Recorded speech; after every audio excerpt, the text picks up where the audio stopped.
A new United Nations scientific report says cutting down trees is making the world hotter and hungrier. In general, climate change will cause declined yields, increased prices, reduced nutrition levels, and disruption in supply chains for food. The changes hitting us where it counts, in the stomach. Not to mention the forests, plants and animals. Diets that are high in grains, nuts and vegetables have a lower carbon footprint than those that are high in meat, and they lead to better health outcomes. The report found a vicious cycle.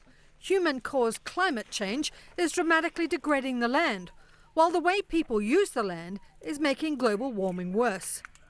On a positive note, the scientists said if people change the way they eat, grow food and manage forests, it could help save the planet from a far warmer future.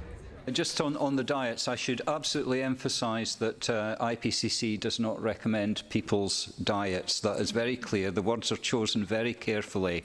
What we've pointed out on the basis of the scientific evidence is that there are certain types of diets that have a lower carbon footprint and put less pressure on land. That's echoed by a global group of university scientists who warn we all need to make dramatic changes in our diet by 2050. It is important to have goals, and some might call them radical goals or progressive or extreme goals even.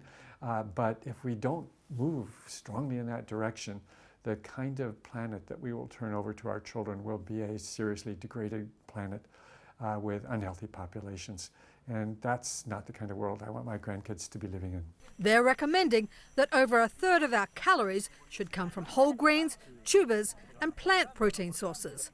A more sustainable diet, good for both the planet and its people. Tracy Brown, Associated Press.